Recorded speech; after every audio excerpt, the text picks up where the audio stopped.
All right, everyone.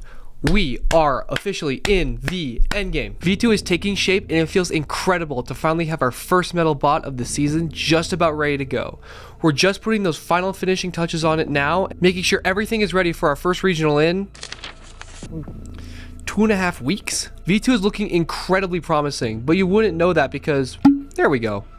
You don't get to see it till later. Anyways, and there's also V3. V3 is our real golden boy. If everything keeps progressing at this pace, we'll be absolutely kitted out for Denver in 2 months. Hey, look at that. This whole time in between is basically a second build season for us. Remember that Spindexter we talked about in the last video? Yeah, now it's bigger. And it's a new shape. It's an oval. But seriously, the upgraded Spindexter has been where the money really is. A faster throughput and more pieces of fuel that can be spun at once. And our improved shooter features a greater range of motion and more torque, so fuel doesn't get stuck on its way through to the flywheels. Needless to say, the phew phew phew, bang bang bang, is working better than expected. In additional robot related news, the intake is actually intaking, which is amazing. See, look at that, you no longer have to watch it do nothing. The last subsystem that has...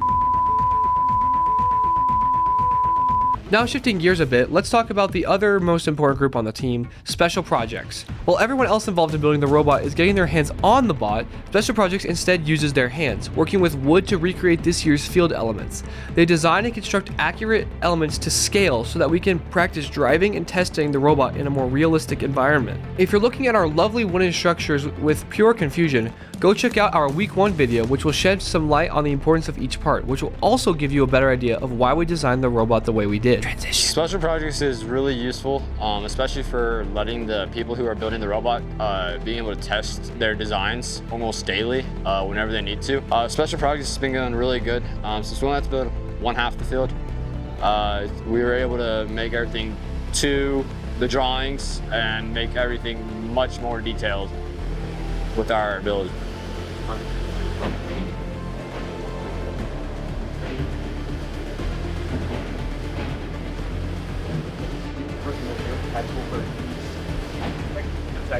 But it's still going. This year's design challenge, it's been pretty simple. The pieces aren't that difficult to build. It's just getting everything to size the way for the robot. So as we push V2 to its completion and continue to make V3 something even stronger, we're all gearing up for the first ever Pikes Peak Regional, something we are really excited for.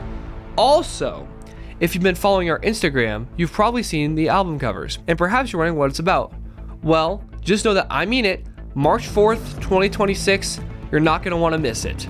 So with that, like, subscribe, comment your favorite blurred shot of the robot, and we'll see you then. Bye.